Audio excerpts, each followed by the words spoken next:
اعوذ باللہ من الشیطان الرجیم بسم اللہ الرحمن الرحیم۔ مشکل تھے راستے آسان ہو گئے، مشکل تھے راستے آسان ہو گئے، دشمن یہ دیکھ کر حیران ہو گئے۔ رکھا میرے نبی نے جب قدم دنیا میں، رکھا میرے نبی نے جب قدم دنیا میں، پتھر بھی کلمہ پڑھ کے مسلمان ہو گئے۔ جناب صدر اور میرے ہم مکتب ساتھیوں، السلام علیکم۔ وعلیکم السلام۔ آج مجھے جس موضوع پر نقشائی کرنے کا موقع ملا ہے وہ ہے سیرت نبی صلی اللہ علیہ وسلم۔ نگاہ عشق و مستی میں وہی اول وہی آخر، وہی قرآن وہی فرقان وہی یاسین وہی طٰہٰ۔ جناب صدر جب یہ موضوع ملا، دل کھلا، دماغ سوچا کا مرکز بنا، جسم کا روار تانے لہو کی طرح تھم گیا کہ آج مجھے سیرت النبی پر کچھ کہنا ہے۔ جناب صدر جب میں سیرت النبی کا تذکرہ کرتا ہوں تو مجھے طائف کی وادی میں پتھر کھا کر بھی ہدایت کی دعا دینے والے نظر آتے ہیں۔ جب میں اس موضوع کی بات کرتا ہوں تو مجھے آمنہ کے لال بھوک کے پیاسے لا الہ الا اللہ کی صلاۃ نظر آتی ہے۔ میں ان کی سیرت کی کیا بات کروں، وہ نبیوں میں رحمت لقب پانے والے، وہ نبیوں میں رحمت لقب پانے والے، مرادے غریبوں کی برلانے والے، مرادے غریبوں کی برلانے والے، مصیبت میں غریبوں کے کام آنے والے، وہ اپنے پرائی کا غم کھانے والے۔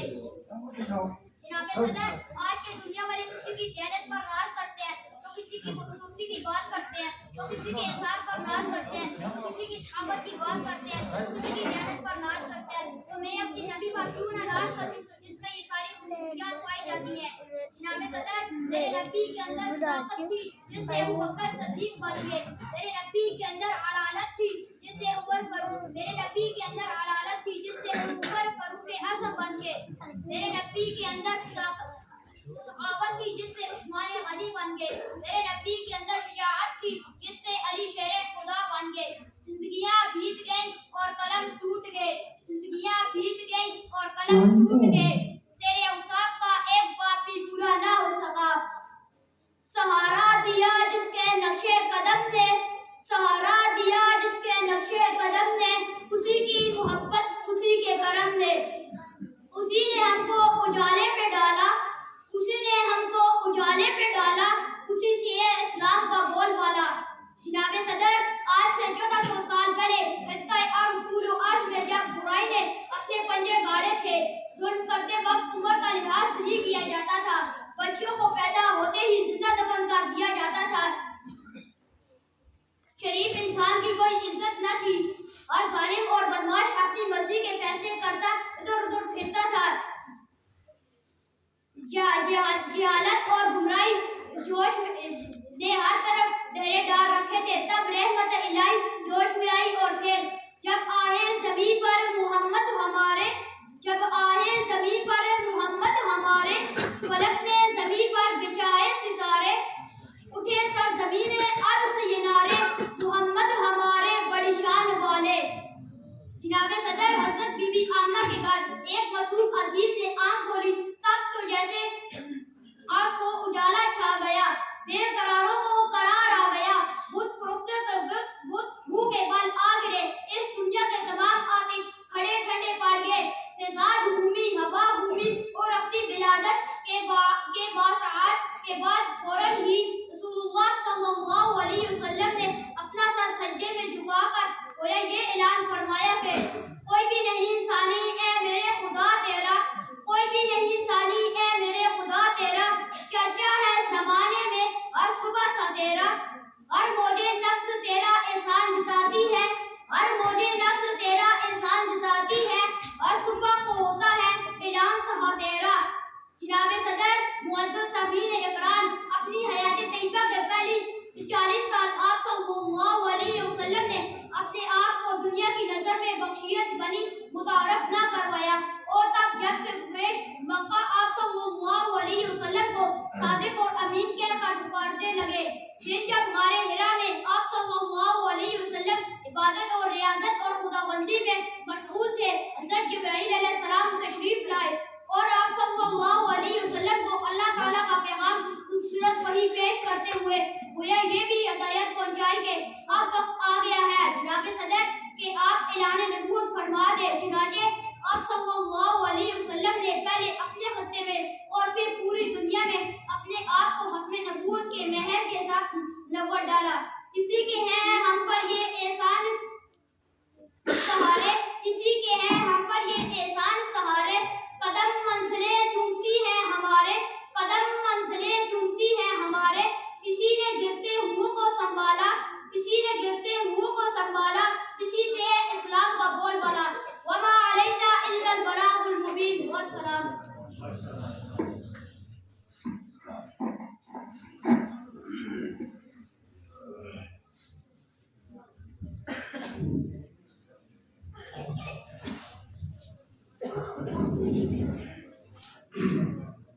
ماشاءاللہ جی، یہ آپ حضرات کے سامنے اپنے خوبصورت انداز کے اندر تقریر فرما رہے تھے۔ میں ساتھ ساتھ یہ بھی کہتا چلوں، اب ہم نے یہاں پہ مدرسے کے اندر باقاعدہ بزم کا انعقاد نہیں کیا، لیکن ان بچوں نے اپنی محنت آپ کچھ جاری کر کے آپ حضرات کے سامنے یہ تقریر فرما رہے ہیں۔ لیکن انشاءاللہ عزیز آئندہ یہ موقع انشاءاللہ ہم بچوں کو فراہم کریں گے۔ ہر جمعرات کو انشاءاللہ بچوں کے یہاں پہ بزم ہوا کرے گی، اور بچوں کو انشاءاللہ تقریر بھی سکھائیں گے، نعتیں بھی پڑھیں گے، اور اللہ کا قرآن مجید بھی انشاءاللہ آپ حضرات کے سامنے پڑھیں گے۔ اب میں تقریر ہی کے لیے دعوت دیتا ہوں اظہر خان کو، دعائے وارب آپ حضرات کے سامنے تقریر آپ حضرات کے سامنے فرمائے۔ اظہر خان۔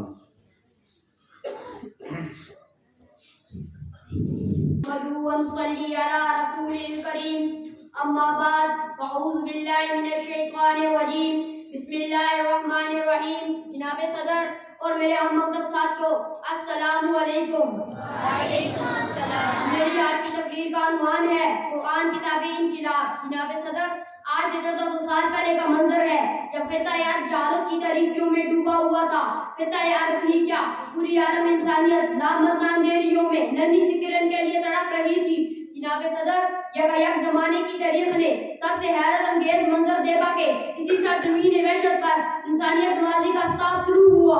یہ آفتاب کئی مدتوں تک غار حرا کی قلوتوں کو جگمگاتا رہا، اور پھر اس شان سے کوہ فران پر ذوفگن ہوا کہ زمانہ پکار اٹھا، وہ نبیوں میں رحمت لقب پانے والے، وہ نبیوں میں رحمت لقب پانے والے، مرادیں غریبوں کی بدلانے والے، اتر کر ہرا سے سوئے قوم آیا، اتر کر ہرا سے سوئے قوم آیا، ایک نسخہ کیمیا ساتھ لایا۔ جناب صدر، یہ نسخہ کیمیا قرآن کریم تھا۔ 30 پاروں پر مشتمل کتاب انقلاب تھی، وہ کتاب انقلاب جو حضور صلی اللہ علیہ وآلہ وسلم کے معرفت زمانہ کو عطا ہونے والا سب سے بڑا انعام تھا۔ یہ کتاب انقلاب خود بھی موجہ تھی، اور جو اس کے کنزوں میں نور میں غواصی کرے وہ بھی موجہ نما بن جاتی ہے۔ اس انقلاب سے پھوٹنے والی چنگاریاں ذروں کو آفتاب اور خزف ریزوں کو مہتاب بناتی ہیں۔ جناب صدر، اس انقلاب سے انقلاب برپا کرنے کے لیے جو دائمی انقلاب ذات مصطفیٰ سی، اس کے خدوخال میں طرح ڈال گئی کہ قرآن ناطق لائی۔ یہ قرآن ناطق اس قدر اکمل اور جامع تھی کہ اس کے خالق نے اسے عملی نمونہ قرار دیا۔ خالق کائنات نے لا رتب ولا یابس الا فی کتاب مبین فرما کر اس کتاب کی جامعیت اور ہماگیری کا اعلان فرما دیا۔ جناب صدر، ایک طرف کتاب انقلاب کی تو دوسری طرف دائمی انقلاب کا کردار۔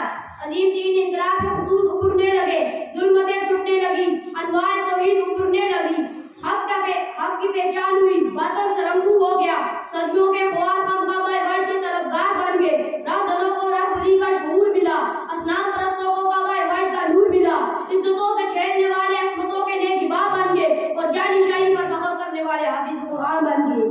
جناب صدر، وحشت و بہتریت کے علمبردار اور سلامتی کے معمار اپنے وجود سے قرآن کی عظمتوں کے پاسدار بن گئے۔ حق ہے تہذیب ابری تمدن پہ شباب آیا، حق ہے تہذیب ابری تمدن پہ شباب آیا، خدا کے لطف و رحمت کا سحاب آیا، فضا بدلی جہاں بدلا خدا کا انتخاب آیا، کتاب انقلاب آئی تو ہر طرف انقلاب آیا۔ جناب صدر، 3 براعظم پر حکومت کرنے والا خلیفہ اسلام کے اس احساس سے لرزتا تھا کہ اس کے حکومت کے کسی کونے میں بھی کوئی کتا بھوکا نہ سوئے۔ قرآن مجید نے حق پرستوں کی ایسی جماعت بنائی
قرآن شریفہ ہے، وظیفہ ہے، دعا ہے، تخلیق خدا ہے، اللہ کی آواز ہے۔ والسلام۔